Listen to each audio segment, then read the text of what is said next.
keyboard to the boardroom. This is the Business of Esports.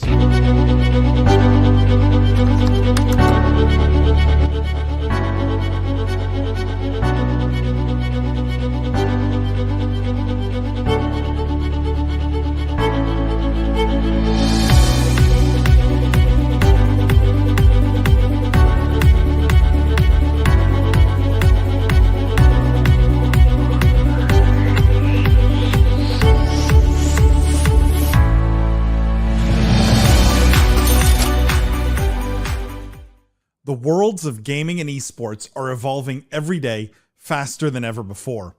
With yougov's living data, you can probe into the real thoughts and behaviors of esports fans and gamers worldwide. If you're a team, a brand, an agency, or a rights holder, you should be talking with yougov. They're partners with the biggest names in esports and the biggest brands all around the world, driving compelling results every single day. Check out yougov.com/BOE and schedule a call with yougov today. From the keyboard to the boardroom, this is the Business of Esports weekly news show / post podcast live stream. I am Paul the Prophet Dawalibi. I'm joined today by my friends and co-hosts, the Honorable Judge Jimmy Baratta and Lindsay the Boss Poss. For those of you who are new here, welcome. What we do is we cover the most pressing gaming and esports topics and news of the week, but we look at all of it through a business and C-suite lens. We dissect, we analyze the business implications of everything happening in this industry, and best of all, we get to do it live with you guys, which makes it so much more fun. You get to ask questions, get in our faces, challenge us, disagree with us. We love and welcome all of it. It's a safe space. I know so many of you watch this after the fact or lurk or listen to it, but we encourage you to come here live, participate live. It's so much more fun. How is everyone doing this week? Lindsay, how you doing?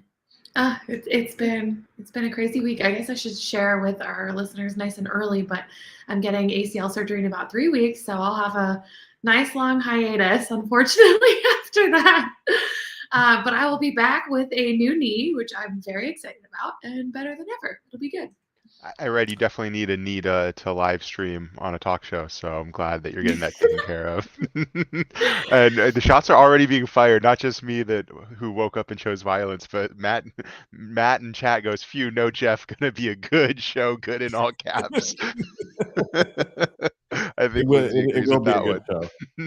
It's always more fun when we have someone to replace, right? Just to create a bit of tension there.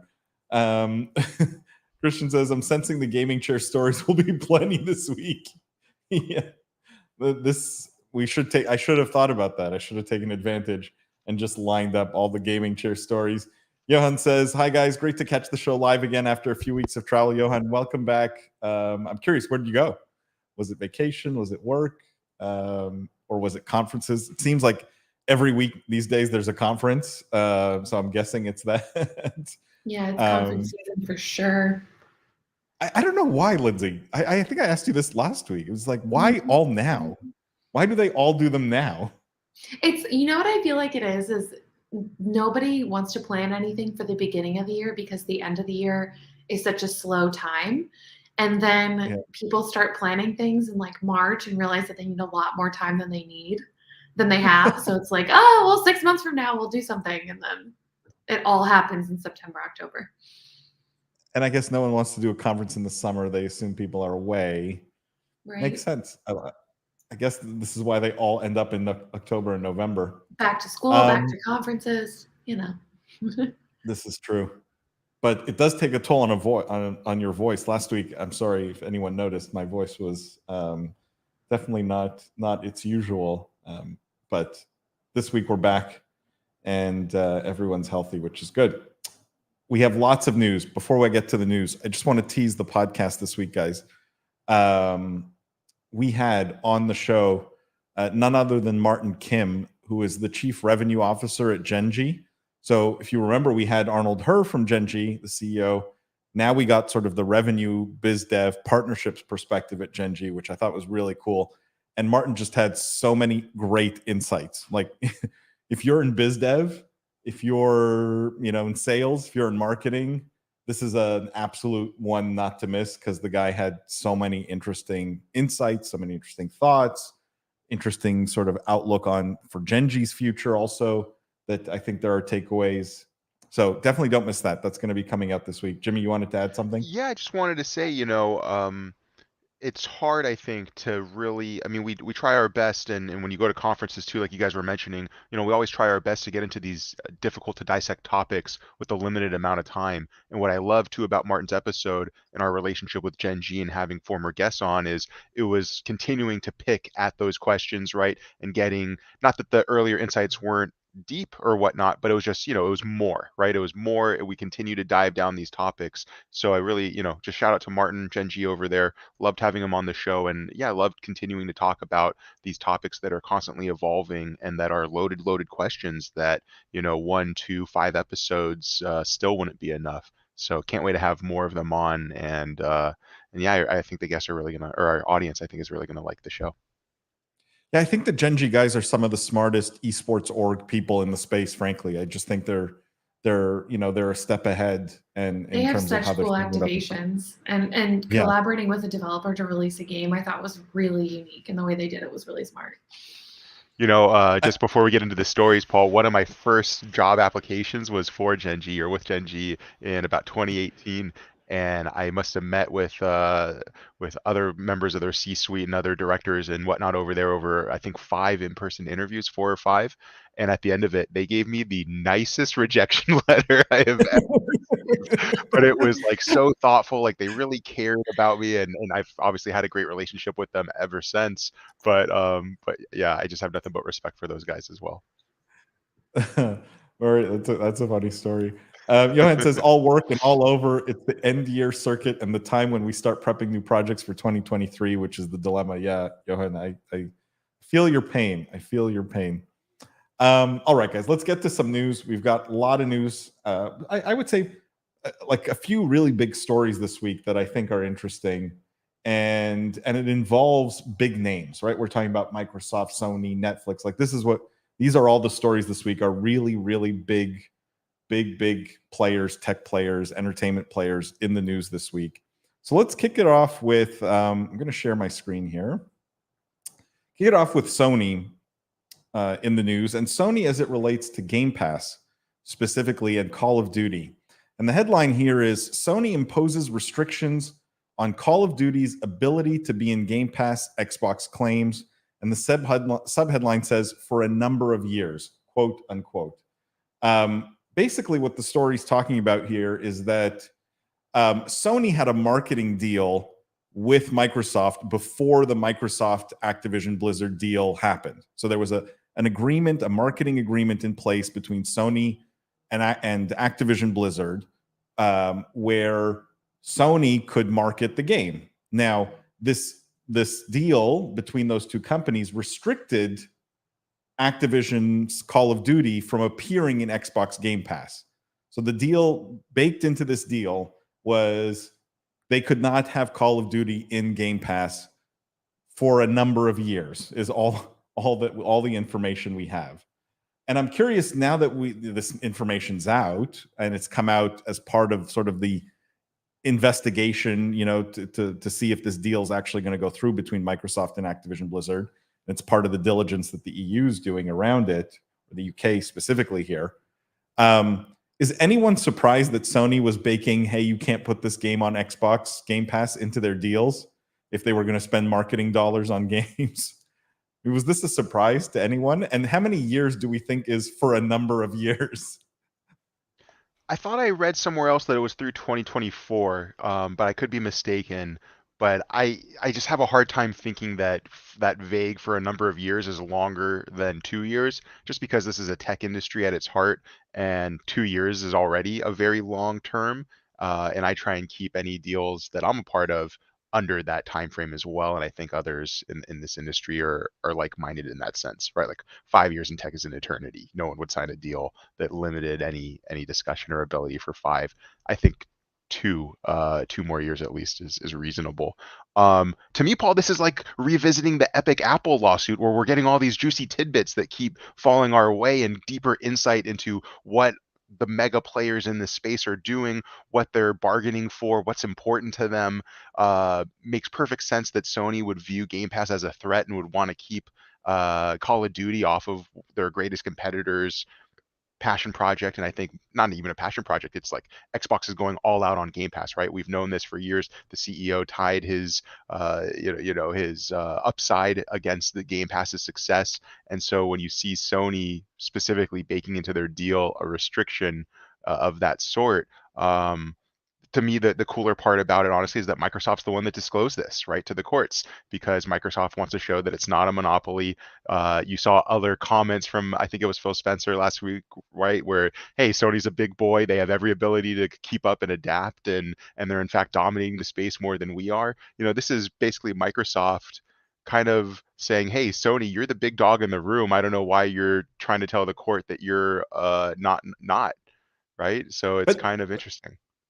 let me push back on both of you guys and push back on you, Jimmy, specifically on what you said. Hey, I didn't say anything yet.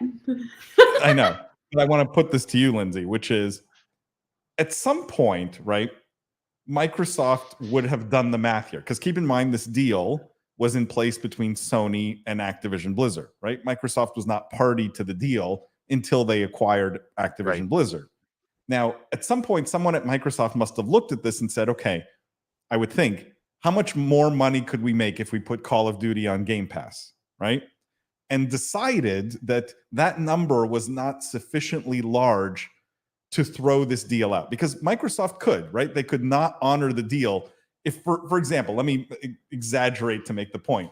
If they saw that putting Call of Duty on Game Pass meant another, $10 billion of Game Pass revenue, they could have said, hey, we're not going to honor this deal. We're acquiring Activision Blizzard, but this deal was not, we weren't party to this deal. We're not going to honor it. Screw you, Sony. Now, Sony might sue, Sony might complain, all these kinds of things. But if the number was big enough, maybe they would have done that. Does anyone take from this that maybe that number isn't as big as we all think, that the impact isn't as big, and this is why they're sort of letting it go? Lindsay, I don't know if you have thoughts there. Yeah, I mean, I think that is probably a fairly realistic view. That kind of ties in with what I was thinking, which is, what is Sony going to do with itself for the length of this contract, and what types of things are they going to build to make sure that in the future that they're not having audiences leave PS5 en masse to go get Xbox and the Game Pass subscription. But yeah, no, given the excitement around particularly Call of Duty releases, it wouldn't surprise me if this number was not worth the pain and the backlash from the community, or the pain and the backlash, I suppose, from making it an exclusive title to Game Pass. I'm wondering what, I think that there will be some sort of tipping point with one of the iterations of this game, right? Where it's like, we are going to make this exclusive. What I wonder is if people will just continue to play previous versions that are not exclusive, or if they'll lose that ability to actually bring people onto the platform. The way I see it, if Microsoft made all future versions of Call of Duty exclusive to Xbox Game Pass, I would think that a lot of people will just continue to play versions that are available cross-platform. I don't think that there's a lot of hype around newer releases anymore. So it's really up to them if they want to kind of sink the franchise by not continuing to upgrade older versions and only putting out newer ones. But yeah, I think shut you're right. down the servers, right? Like on the old ones, if they really wanted to. Which would be just a horrendous thing. Or they could just, never update a patch, and then everyone would figure out how to cheat, and it would just be terrible. Also. But I don't know that, specifically for Call of Duty, I don't know that the staying power is there anymore for the new releases to make it worth making it exclusive to Game Pass and facing all of that. Yeah, the interesting thought here is always, what impact will this have, right? The day Call of Duty goes exclusive on Game Pass, is it the death knell for Sony? Is it like, because Call of Duty is the franchise in the shooter space. It's a lot of the reason people buy consoles. It is, call it a killer app for most consoles. So it's interesting that Microsoft is willing to delay this at least a few years, honor the deal, right? Let it simmer. It gives Sony time to mount a response, right? It gives Sony time to come up with some kind of competitor to Game Pass, you would think. Jimmy, you're I was just thinking, you're like, not buying that, right? And I also don't buy that, right? Like, I don't think Sony's going to come up with a competitor, frankly. I don't think Sony's going to come up with a competitor. I don't think that Destiny acquiring Bungie and for Destiny was a sufficient response either. I think Microsoft honestly hit a home run on this, and they realized that even waiting 2-3 years to put Call of Duty the next iteration of Call of Duty on Game Pass is going to be worth this is a 10-year, 20-year play for Microsoft, not a 2 or 3-year play. So you see this, you see what they gave up and what they knew they were going to give up before the deal was signed, because obviously disclosure of this limitation was part of their due diligence in the acquisition process, and they still pulled the trigger because who wouldn't, right? This is, like you said, Paul, it's the franchise in FPS, and if this is true where Sony is as big as Microsoft is claiming, this is really going to level the playing field in, I think, 2 or 3 years. So it's going to be interesting to see. More importantly, I think it's going to be interesting to see what Microsoft does with Game Pass in the short term to prompt it for success in 2 or 3 years. This next period is going to be really telling, I think, not just for the success of Game Pass, but for Microsoft maybe jumping over Sony in the next 5 years, which is going to be a massive leap, but clearly one within their crosshairs or within their ability. So I just have so much more respect for the deal once this story was published. Matt says, no surprise that Gen G's ahead of the game. It feels like the APAC region's always one step ahead compared to the rest of the world. I mean, I don't know if it's an APAC question, but definitely Gen G ahead. That I agree with. Matt says, I imagine this will only be for the next 3 games because I believe that was the agreement Activision had with Sony prior to the Microsoft deal. I didn't see it in this article. Maybe someone else published it. In Microsoft's response, they didn't say how many years it was going to be. They just said, I think what was quoted in the article, which was for a number of years. Matt says, stuff like this is why the Microsoft deal doesn't make sense sometimes. If you're going to limit COD to Xbox or Game Pass, Activision will be forced to accept that its customer base will be cut in half. I mean, that's the debate, maybe, right? That's the gamble. And maybe people will move over also, right? How much of Sony's business will they cannibalize by putting this exclusive? How many people will insist on playing Call of Duty no matter what? Jimmy? So Paul, I just shared with you in our DM here a Forbes article which also assumes 2024 for the end date on when this can hit Game Pass. But it didn't seem super confident in that. It just said some reporting indicates that this will last into 2024. So I'm not sure if it's, it seems like it's speculation. Otherwise, I think that phrasing would be a little bit more definitive. Either way, I mean, we're splitting hairs at this point, but interesting. That says, just seems like a strange decision at times. Well, this screams anti-competitive lawsuit that will never get resolved. Strange decision. Again, if they think people will move over, exclusives are what sell consoles. That's the reality of the console market. And so I don't think it's so crazy for Microsoft to be thinking about that. All right, let's talk about another Microsoft story, guys, because Microsoft also making news in other ways in gaming this week, which I would never have thought that Microsoft would be. If you asked me 10, 15 years ago, if I thought we'd be spending all this time talking about Microsoft from a gaming perspective.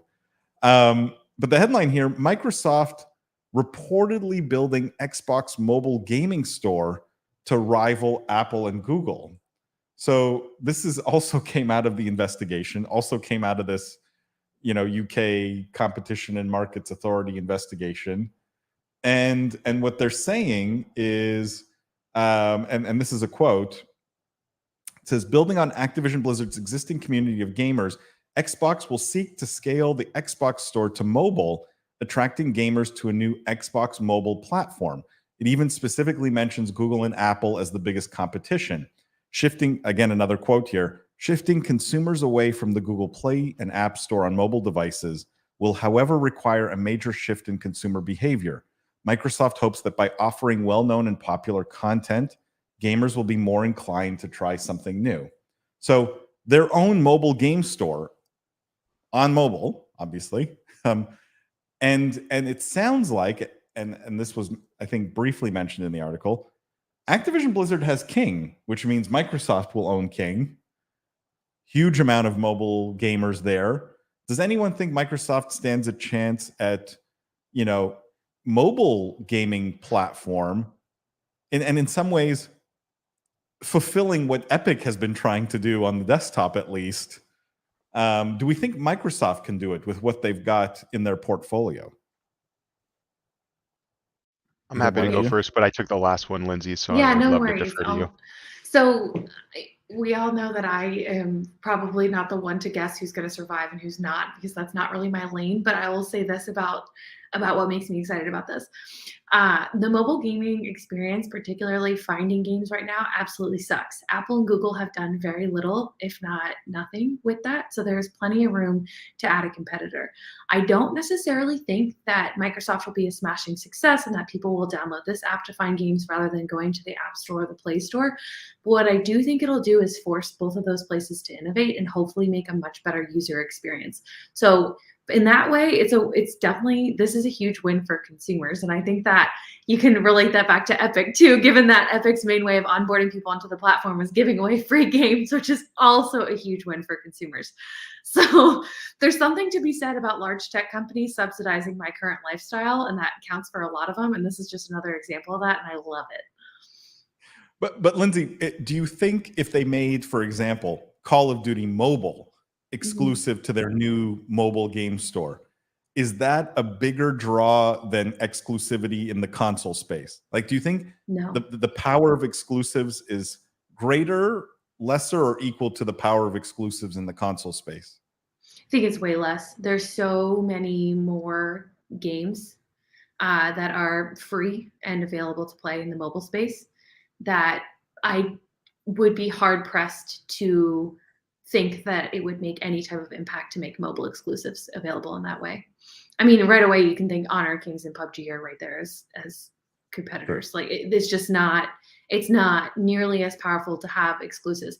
What they could do is remove ads from games for a short period of time, and I think that would onboard a ton of people onto the platform.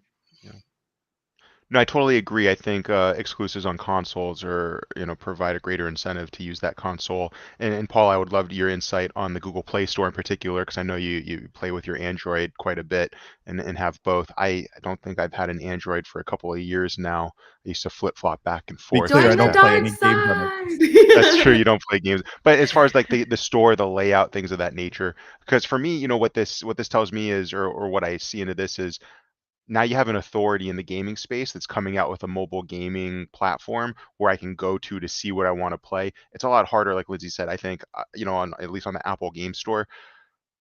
They have editor's choice and you can see what a lot of people are playing, but I feel like I download 10, 20 games and maybe one of them is something I'll stick with for a little bit. More often than not, I'm actually going to older games I used to like and replaying them, even though I beat them several years ago, because the new games, the advertisements are misleading, or they're just not that fun, or they're all kind of Candy Crush knockoffs. So I just like that you have a gaming expert in Microsoft that's going to come out with a product that I think would be easier to find what you want.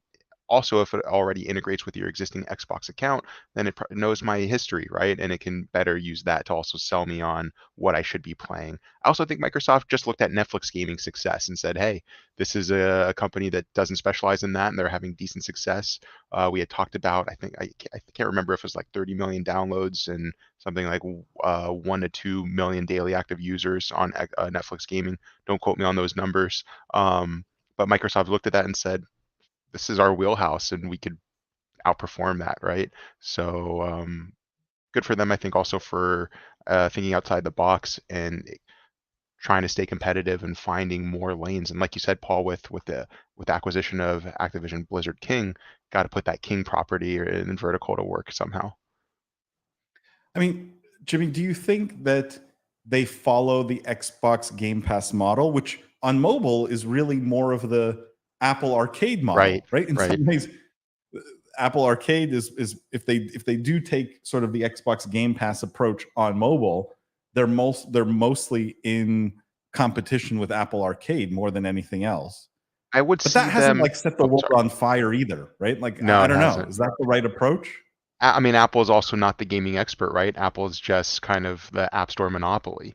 But what I see the approach being, and this is going to be my hot take and my tinfoil hat perspective, I think if you have Game Pass, the same way you can have different tiers for PC, which is a cheaper tier, if I recall, because I had tried that Game Pass for console, I could see like a $1 or $2 a month add-on to throw in mobile, and then so existing Game Pass holders that use Game Pass on their console or PC, maybe there's a slightly higher tier, or maybe it's to your one of your insights from episodes past, Paul, where you said, hey, Amazon just needs to make this an inclusive and then slowly bump the price over time of Prime.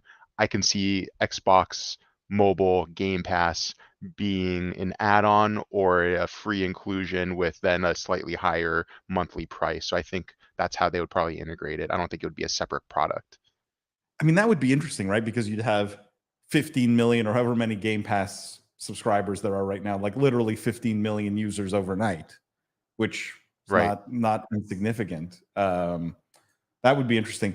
There's another company, guys, obviously going after mobile gaming, which is the next story here, and I think you can guess who it is.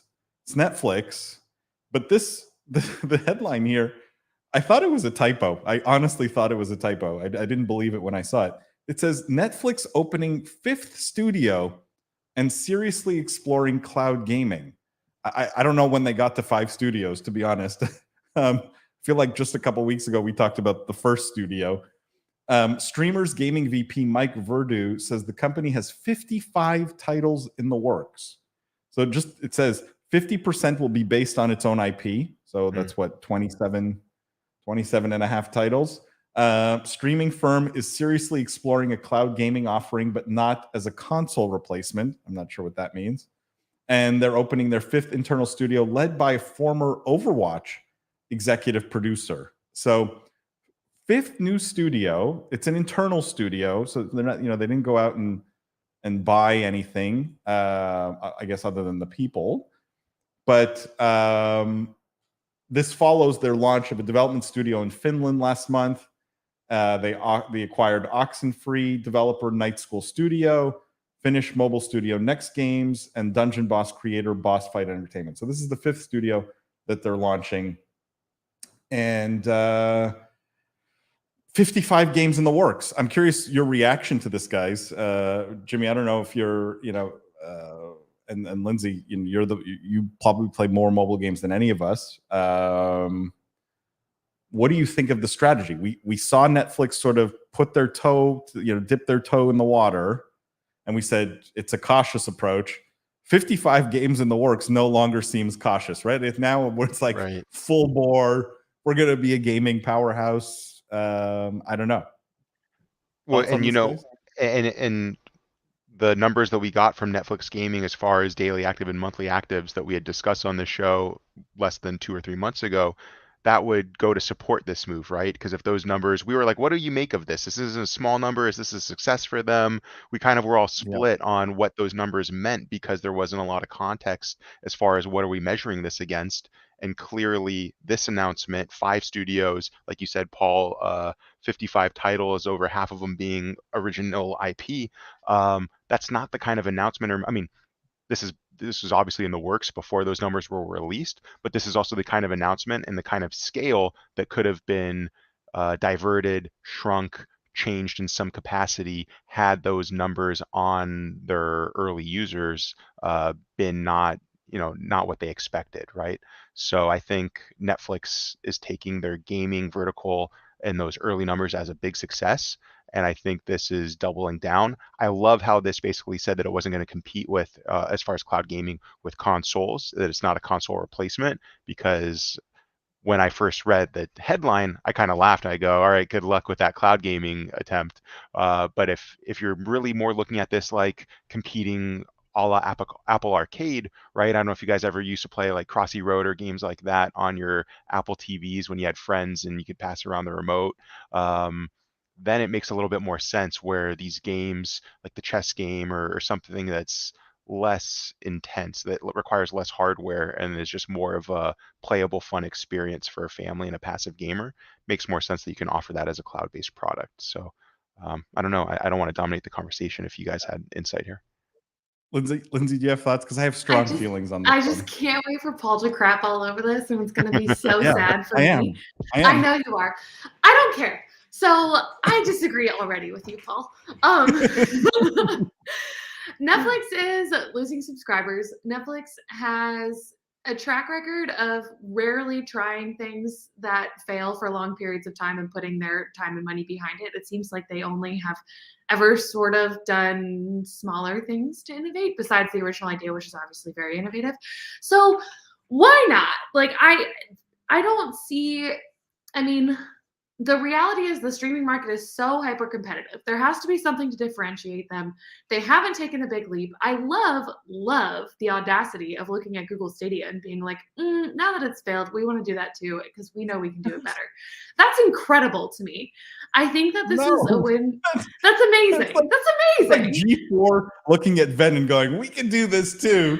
And then them that's also failing. Great. Like, no, I think that's great. I think that I don't have, well, I don't know. I'm not going to make any predictions about the success or failure of this, because honestly, I don't think it'll be good. But what it is more money in the space. Netflix is being bold. They're taking risks. I don't know how that's going to pay off, but to be honest, I don't know that Netflix would have survived anyway. So it's like, you might as well try.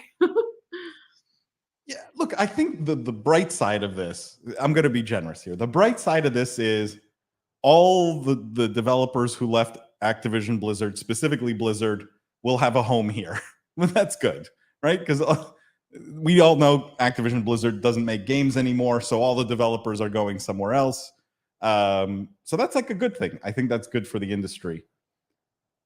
Chris sort of hit the nail on the head of my take, though, which is Netflix games going to be like Netflix shows, 99% bad, 1% viral sensation, which is sort of the I guess my take on this, but I'll take it one step further and say, I genuinely think Netflix both doesn't care about games and doesn't understand games. And neither of those things will prevent them from making money with games, because I think they will. And I think it will help to retain subscribers. I think eventually they will make money with gaming. But I think they can make money with gaming because they're Netflix, but also not care about them. Because they didn't come out and say, look, we're going to make 3 amazing games that people are going to love to play. And we're going to put our heart and soul and love into this. It's like, we're going to make 55 games and probably, 54 of them no one will ever play or will be total crap. And they sort of don't care about the gaming, which, again, is one approach. And then you layer in this idea of, so that's my case for why they don't seem to care about the games. But let me give you the case for why I think they don't understand gaming. Explain to me, what is a cloud gaming offering that is not a console replacement? Explain that to me, because why would anyone cloud stream a mobile game that can run perfectly fine on just about every mobile phone? I mean, there's no mobile game today that is so taxing on the hardware that you need to stream it, right? The whole point of cloud gaming is to stream things that can't run on the hardware you have in your hands. So I don't get it. I don't think they get it. And I can guarantee you, should they come out with a cloud offering, it will fail like every other cloud offering has failed, because who is this for? Who is the customer here? I totally disagree on that. I think Jimmy's right that it's like a very casual. I'm imagining a scenario in which I log onto Netflix at night or with my family or whatever, and we do this all the time. We play the Jackbox TV games. They're super simple games, but it's kind of a hassle to get to them because we have to download them and put them on a computer and HDMI the computer to the TV, and it's like a whole process if you don't have a console, which at my in-laws' house we don't. So I'm like imagining a world in which I at night, or for any type of family movie night, family game night, log on to Netflix and have like a series of options I can choose whether I want to watch or whether I want to play, and things that kind of meet that Venn diagram of being in the middle, just all in one place.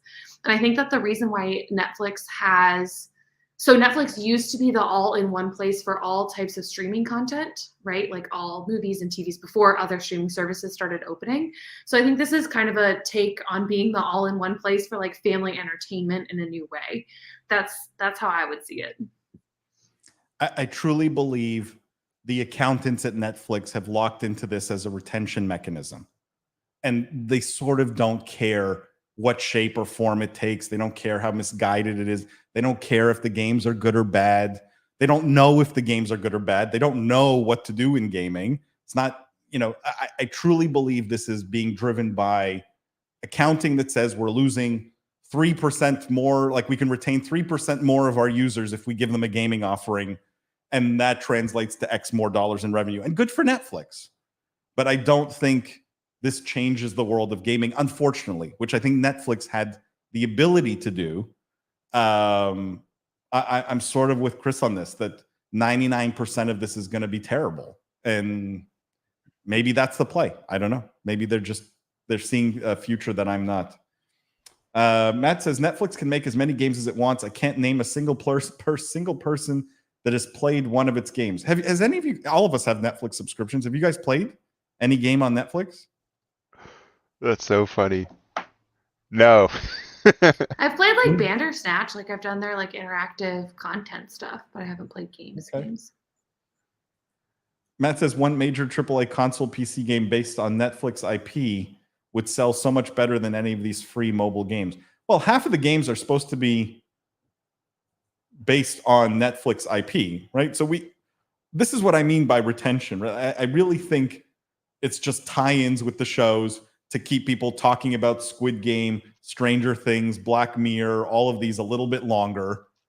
But that they don't really care if the gaming, like, does anyone think the Squid game is going to be any good? Do we have high hopes for this? Probably not. I would think the Queen's Gambit game would probably do better. Maybe 1%. I think will do well. And maybe that's good enough for them. All right, guys, that's enough with Netflix for a bit. Let's talk about. Before I get to that, I just want to say this live stream, guys, very generously sponsored by YouGov. YouGov produces the absolute best data on games, gamers, esports fans all around the world. If you're looking to get into this space, you're looking to market to gamers, you're looking to reach this very lucrative audience, you need to talk to YouGov. You don't want to go it alone. You want to go in with very actionable data that's being updated constantly, understanding people's preferences, likes, dislikes, etc. This is a market that is massively lucrative, but you need to be smart about how you go after it. Go check out yougov.com/BOE. There's a bunch of free data there already. But if you want to be in touch with anyone at YouGov, you can reach out to myself, to Jimmy, to Lindsay. Any of us can put you in touch with the fine folks at YouGov. So yougov.com/BOE. Go click on that link, show them some love. Go check out some of the reports that are there. We thank them for their support. Epic Pub Quiz says, played the Trivia Quest game on Netflix. It was a slower version of the mobile app. Very meh. Alex F. Alex, that is sort of what I'm expecting from Netflix when your first real announcement is we're making 55 games. That scares me to death. Tell me you're making 3. I buy that. I feel good about that. You're making 55, you sort of don't care. It's quantity over quality, and that scares me. Let's talk about quantity over quality, though. That's actually a great segue to our next article, which is Lord of the Rings. Remember we had this whole conversation around Lord of the Rings? Now there's a little bit more information on what's going on there. The headline here, more Lord of the Rings video games may be on the horizon with Embracer's 10,000 developers. So Embracer Group now has 10,000. That's incredible how big they've got. Now has 10,000 developers, and that could open some new possibilities for the future of the Lord of the Rings game. So they confirmed they now own the rights to the video games, the TV shows, and the movies, among other mediums. According to the CEO there, they think Lord of the Rings could be as big an IP as Marvel or Star Wars. And they are talking, they said, this is a quote, he says, having 10,000 developers in the group means we're thinking about what we can do with the IP going forward, and this justifies value for us. And then we have a number of amazing opportunities to do transmedia projects. We can power creatives to succeed with their goals and dreams. So what they're saying is, In the video game space, there's games coming up. There's Lord of the Rings Gollum, new title from Take-Two, survival crafting game called Return to Moria. EA is making Lord of the Rings games also. And obviously, there's the Amazon Lord of the Rings show that just wrapped up, The Rings of Power. But supposedly, there's a War of the Rohirrim, which is coming in 2024, and potential spin-off films dedicated to Gandalf, Aragorn, Galadriel, among other characters. So for Lord of the Rings fans, this sounds great. Anyone have thoughts on the 10,000 developers and how this, like, are we going to see 55 Lord of the Rings games? Like, what's the take here in terms of Lord of the Rings being in Embracer's hands? And how interesting do you find it that at least 3/4 of, or half this article was talking about other media projects related to the same IP, right? Even though Embracer is most well known as a game developer or a publisher. Jimmy? I think the 10,000 developers was just a little bit of clickbait there, right? I mean, how many of them realistically are going to be working on Lord of the Rings related projects as opposed to their other properties? I think, yeah, it was just, they're hyped on the deal. I am excited for all the titles. I would love to see spin-offs on some of the more famous or even unknown and explored regions of the Tolkien universe. So, it's exciting. I think the acquisition in itself was exciting. I think we all praised it and all liked it when it was announced. This to me, the story is lacking in substance. I think it shares that there are certain areas that they're exploring, like you mentioned, Paul, different mediums, spin-off series, and focuses on certain characters. But other than that, it's kind of just premature for me to really get all that excited about it. We knew Embracer would be able to do this. We knew they have a lot of developers under their belt. To your point, does this mean that they're going to make a la the Disney announcement, 4 or 5 games each year for the next so many years? Or, I don't know. There's still not a lot of structure here to me or promises. It's really just regurgitating the hype of the acquisition with potential against the acquiring party. Do either of you think that Lord of the Rings grows to the size of a Marvel or Star Wars from a business standpoint? Do either of you think that's not possible? Like, no chance. I definitely think that's possible. Do you think it's bigger than these two if we're having this conversation 5 years from now? Okay, you always ask me to make predictions, and I'm highly uncomfortable with that. So no, I don't think. Well, I don't know. All of this, I mean, I'm looking at 10,000 developers, and all I'm thinking is this is a massive project management problem. So I suppose with super effective project management, yes, it could be bigger, it could be better, it could make more money. Anything is possible.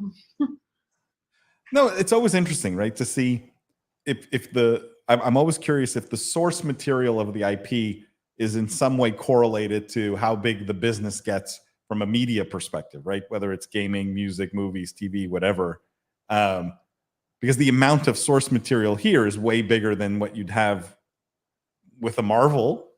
Yeah, Well, there's a lot of comic honestly, books, but that's where I think Harry Potter loses out because the world just isn't as big. It's not nearly as big as Lord of the Rings or Marvel or some of Star Wars. Like there's not as much history there, or just even like literal size, places, settings, maps, like that kind of thing. I even think The Witcher has much more than Harry Potter does. So I think what we've learned is that you can do incredible things even when the IP's depth isn't necessarily on par with other IPs. So the depth for Lord of the Rings is 100% there. The world that Tolkien built and the amount of different storylines you could take and media pieces you could create is there. And look, they did it with Marvel with like a team of 20 superheroes. So yeah. I think that it's entirely possible. Again, it comes down to how it's communicated, how it's managed, what projects they decide to put. I mean, it's a project management issue. It's not a source material issue. I also think inherently with superhero IP, you have a younger, more eager audience that you attract, and then that audience ages up. I think with fantasy, like Lord of the Rings, I think the audience you start with is probably slightly older than that. And then to Lindsay's point, there's more competition there. You mentioned The Witcher, there's Skyrim or Elder Scrolls. I think when you talk about dragons and magic, that's a vaguer concept than superheroes, which is really limited to Marvel and DC. And then Harry Potter in its own bucket. smaller of the two. So I don't see Lord of the Rings getting larger than its other genre competitors, but I don't see this is more of let's continue to capture our existing audience, continue to attract the younger audience, but I don't see, respective to its share in the marketplace, it increasing, just probably not decreasing.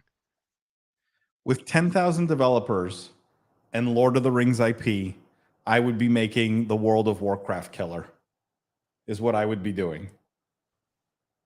That to me is what they should be doing at Embracer. You drop everything else, you do no other projects, you release no other games. you just focus on this. Coming from a completely unbiased perspective. Yeah, completely. Pure business advice. Matt says there's no way Lord of the Rings is bigger than Star Wars or Marvel in 5 years. Both of those IPs have way more time and experience under their belt at this point. Yeah, but neither is as deep as Lord of the Rings, Matt. Lord of the Rings will just be trying to play catch up. Yes, they're playing catch up, but now they have an owner that seems to be motivated, right? I mean, yeah, and Marvel, before the Cohen brothers sat down and mapped out a 27-movie film series to be released over 10 years or 15 years or whatever it is, was not much either. Like it takes, True.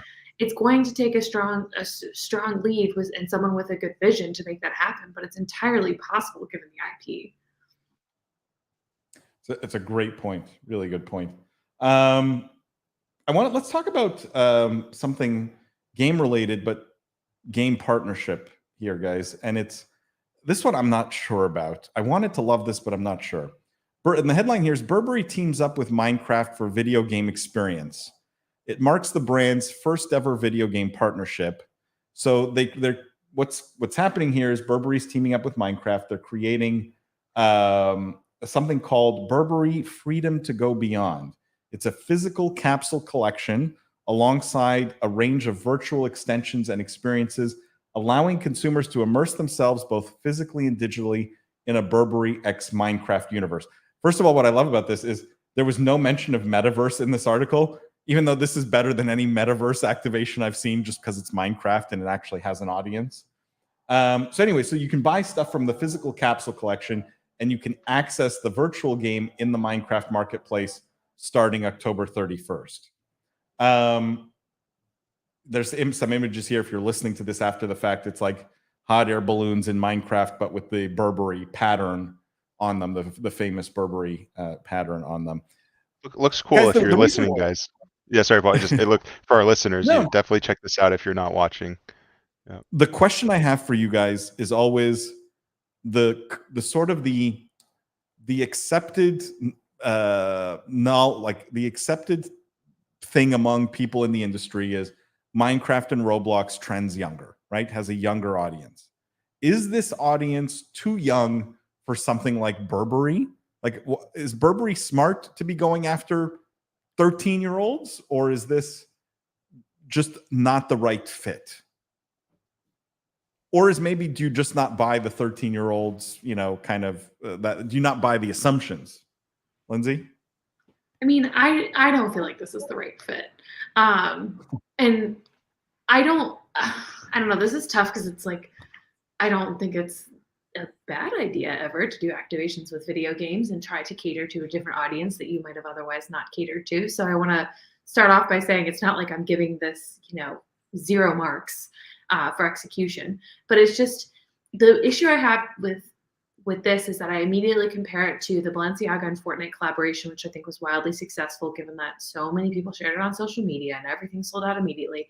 And then the League of Legends and Louis Vuitton, was it?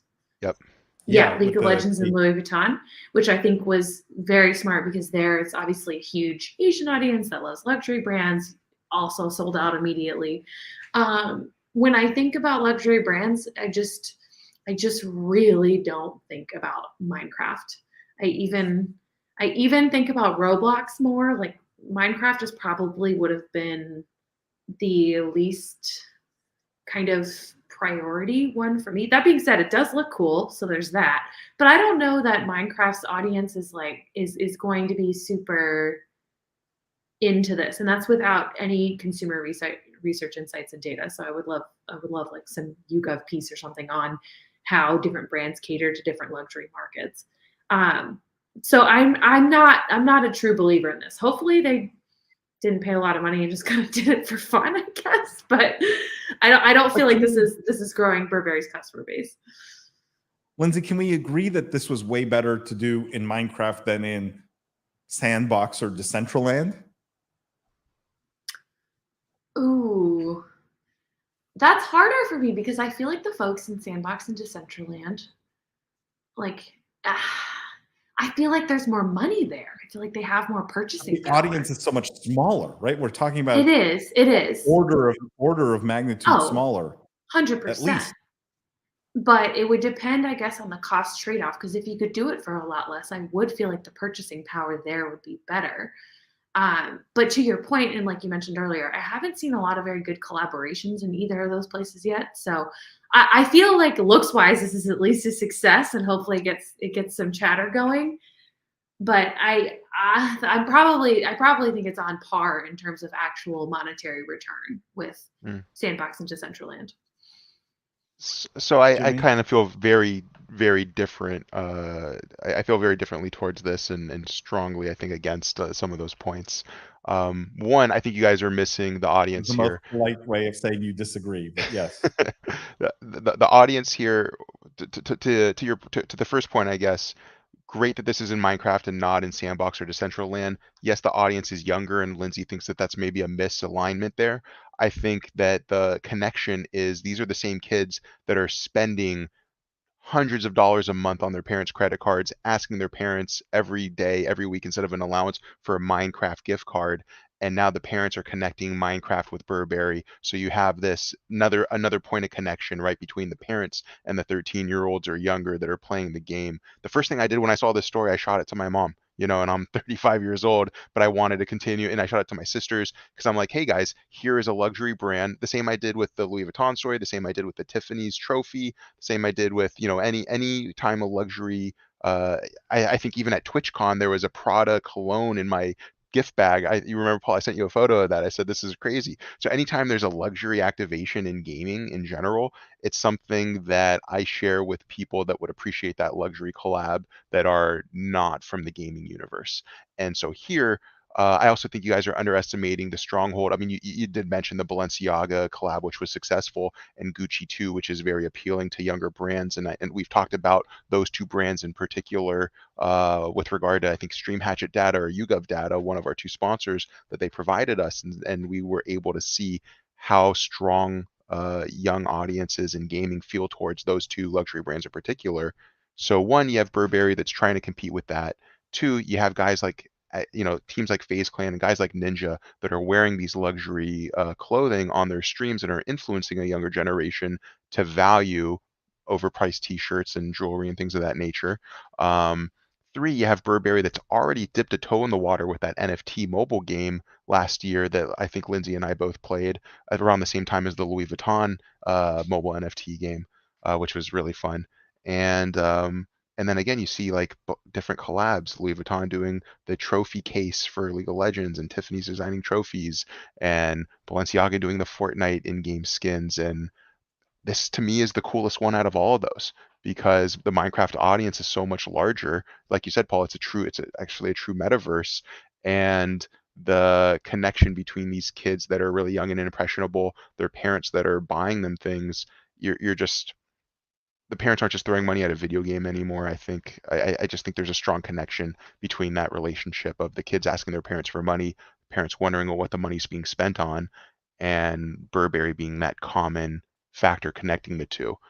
I'm not sure what they're going to make of this, what Burberry's going to do with this, but Burberry's the big winner here. I don't think Minecraft is the winner here. And I think Burberry's the one that paid for this.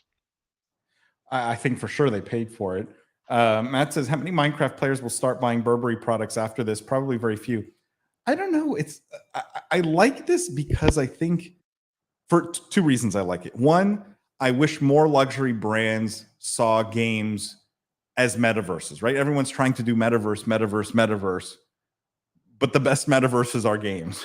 And so like kudos to Burberry for being smart enough, savvy enough, whoever, gave them this idea, whoever, consulted with them on this, kudos to them for realizing that games are the best metaverses, and this is the best place to do an activation like this.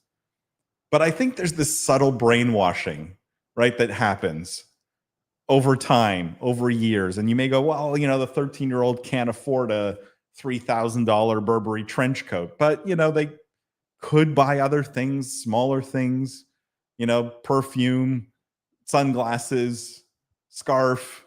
There's a hierarchy in the world of luxury where, there are pieces at sort of more entry level prices that get you into a brand. And I kind of like this subtle brainwashing of kids at a young age. It's kind of smart, right? That 13-year-old may not go out and buy Burberry tomorrow, but having seen the pattern, they'll recognize the pattern. It's very iconic. It's on just about everything in a Burberry store. And so I think there's some genius in that. And it's not immediate ROI. It's really long-term kind of mind share. And I think too few brands think about that long-term mind share. So again, more kudos to Burberry for realizing that there's value in that beyond, how many more scarves did we sell the day after this launched?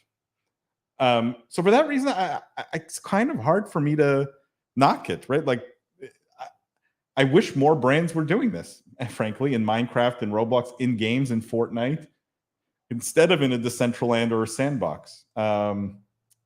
Chris says, can a brand like H&M do something? I feel like the average gamer will never even sniff a luxury storefront in their lives. What do you guys think? I mean, to your point, Paul, I would love to see more brands doing things in metaverses that already exist anyway. I feel like Nike did something. Nike introduced its own little metaverse where it was like a Nike store where you could go try on stuff, and I thought that was in Minecraft, but I could be wrong. So yeah, I do think it would be super cool if more brands kind of got on board with this as part of their advertising. But do you think the non-luxury brands would do better? I guess is sort of the corollary here of Chris's point. I mean, that's also a hard question because volumes are so much different. So it's like, I think that Nike could sell 10,000 sneakers or like skins or what, like sneakers as a thing that you can add to your character in a game just as easily as Burberry could sell 1,000 probably at the same profit. Yeah, I think the luxury brands are such a good fit because so much of it is mind share. So much of it is like, again, not you need to go buy a pair of shoes tomorrow. It's like when you decide to make that big purchase, there's a brand that you appreciate or a brand that's recognizable to you. Matt says, Chris is right. Dedicated gamers will use money on expensive gaming items, not expensive fashion items, regardless of how many integrations are done with Fortnite or Minecraft. Matt, I totally disagree with that. Totally disagree. This advertising works whether the item is expensive or cheap. This is a form of advertising. The thing is, both of you have expensive tastes. As the resident cheapskate, this wouldn't work. Gamers, and this is a statistical fact, gamers have more disposable income than the average population. They do. So if you're going to cater to anyone, right, gamers tend to be well educated. They tend to have good jobs. They tend to make more money. I'm not talking about Minecraft specifically. I'm talking about gamers in general. So if anything, if you want to advertise, it's why BMW advertises to gamers. It's why a lot of luxury brands are going after gamers, because what other demographic is so consistently more middle or middle upper class? I mean, I don't think you have such a rich target market there anywhere else. So yeah, I mean, I may have high, expensive taste, but I think a lot of gamers do as well. All right, guys, let's I have one last story and then we're going to call it here. And this one's about Steam, and I have a very simple question to this story. So the article, the headline here is Steam breaks concurrent player record with over 30 million online users. So this is the most Steam has ever had, over 30 million users online at the same time. This is a new all-time peak. Obviously, Dota's doing well, CS still doing well, Apex, Lost Ark, the Steam Deck rising in popularity, everything seemingly firing on all cylinders for Steam. Question for you guys. Is this point to a bit of a failure of the Epic Game Store to make a serious dent in the game store market, right? Like, it's not like Steam has been on the decline. If like we're seeing here, if they're peaking, right? Is it that the competition from Epic just isn't working that well? Like, we have more game stores, game launchers than ever. You have EA, you have Riot's own, you have Epic's own, you have Steam. Yeah. Why is Steam still on the rise? You know what this story reminded me of, actually, Paul, and your question more importantly, was Epic Store was giving away Fallout 3 for free over the weekend, and I totally forgot to log in the one time I ever log in to grab the one free game I want to grab, and then I close it, until the next time.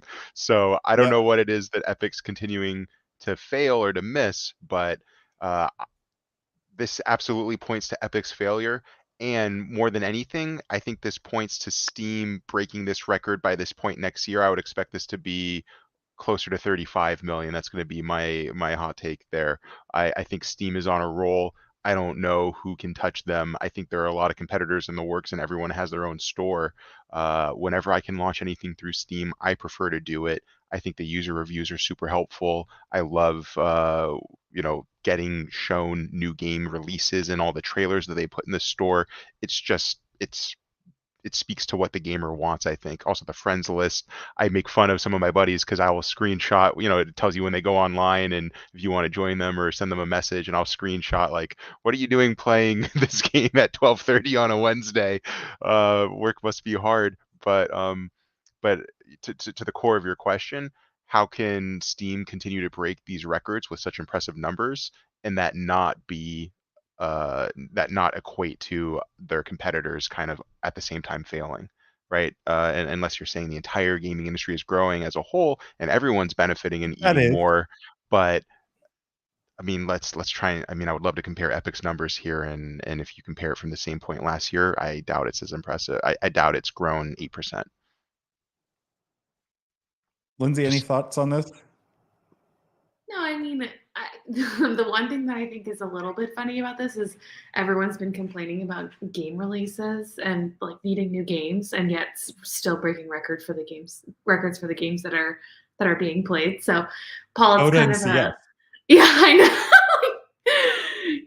Decades old games. So Paul, it kind of goes against your theory that there needs to be better games on the market. Evidently, there doesn't, because people will still be playing. Imagine how many players they would have if people were actually still making I good knew games. that's what you were going to say. No, this article missed something. And it's no surprise, right? Most of these are written by journalists that don't understand the nuances here. But missed something fundamental. And it's the second last sentence here, which is the Steam Deck is also continuing to rise in popularity. And it's like it was a thrown in sentence with no emphasis on it, the second last sentence in the whole article. But to me, this is the headline. This is what everyone's missing. And I'll go one step further. I'll say Epic stands no chance of beating Steam, 0 chance, if they don't build their own hardware. 0 chance. And I'm seeing this even personally. So Jimmy, like you, I missed when Epic put Destiny with all the expansions for free. I got that one.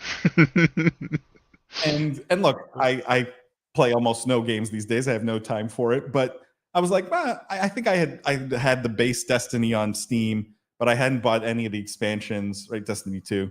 And so I'm like, I'm going to remember to go download this. I totally forgot. I never downloaded it. I remembered the day after, and I'm like, now the same thing that was $0 before is going to cost $90. You know where I went and bought Destiny 2 with all the expansions? On Steam. And you know why? Because I'm like, there's a 3% chance I might play it on my Steam Deck. So why would I buy it on Epic, right? It's the same game. It's the same price. I'll buy it on Steam. And that has been my thinking for every game I've bought basically since then, which is there's a chance I might play this on the Steam Deck, right? Like F1 Manager 2022 or whatever.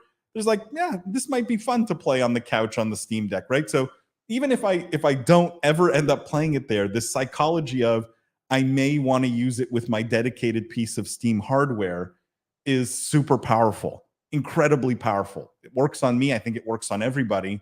where that added 10% benefit drives all of the purchasing decision because everything else is the same.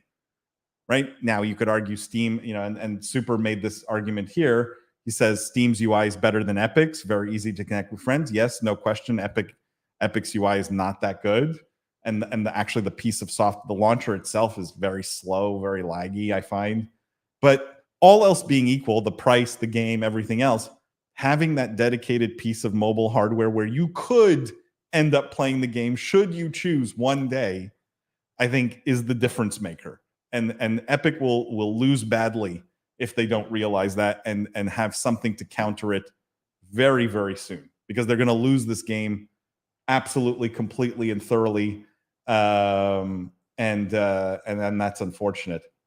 Matt says, if Epic made a console, it would have 2 buttons, an A button and a complain about Apple button. That's actually the best comment ever. Super LOL. So yeah, that's my hot take on it, guys. And that also wraps up this week's podcast, or weekly news show, I should say. Post podcast live stream. Don't forget, tune into the podcast this week with Martin Kim from Genji. It's a great episode. You don't want to miss it. Make sure, guys, to follow us everywhere. Subscribe to our newsletter also. Jimmy put it in as many chats as we could, but definitely go subscribe to that daily newsletter. You get all the news, my hot takes every single day. Subscribe to our YouTube. If you're not, I think only like 40% or 30% of the people who watch this on YouTube are actually subscribed to our channel. So make sure you hit the subscribe button and follow us everywhere. TikTok, Instagram, LinkedIn, Twitter, you name it. There's content that goes out on all these channels. We appreciate you guys for coming, everyone who chatted. Jimmy, thank you. Lindsay, thank you as always. Thank you to yougov for supporting the show. Don't forget, guys, the most important thing, the future is fun. We'll see you next week.